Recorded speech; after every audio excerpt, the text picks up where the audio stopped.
شارداریا گل آکوبانه لتا خانو آباجر پروژه 2025 ایدی دانه دستپیکرین جبو گو پیک بینه. اف پروژه ده 9000 مترو رسیف آنگو پیاره چه بگه. هر وکی زفت کرنا کولانان و تاخین کو بری کانالازیسیون وان جهاتیه چه کرن و بده برخوا یعنی آماده کرنه. درباره مجاره ده جیگر هفسروک شارداری آکوبانه حجی احمد گوت ج صدی هشته پروژه آماده بوده. بگوتن آوی ده دو پارکان جی لتا خانو آکوبانه آوا بکن.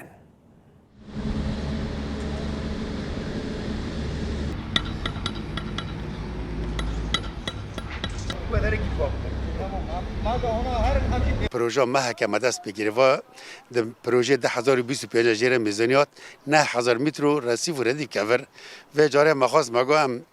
هنک توز سور و زرجل کور خمره کوری می رنگی بن حوجو که هم بیا کن آنها هم دست بید کنه تقریبا تبی سدی حیشتی خواه با پروژه تنفیذ بیه یعنی وی نزدیک خلاص و پشتی ویجی هم دکه زفت بکنه ولایت منحال شیران شغل نه و دیروار نه اما زفت کوباینی زفت جی بکن ام نهال کوباینی شغل نه ده حدیقه ایشت ده نه حدیقه چوک مسلسن پر میزانی برای جهات نجیره بیره که هم بکن غطاس کی برنی ام کن داروان آفدن وجره اورتی ویجی مگی به اورتی مناسبی هانی نه وای 20 شارع 20 متر روزی ها بیابن ما اورتی و برنامه کلان سبی داران حاضر ام نه خلاص که هم دار کن اینا ری ویجی تیدا دینن و هم دار به هم اینا را به ما هر کسی لیکر یعنی خانه خالی کردن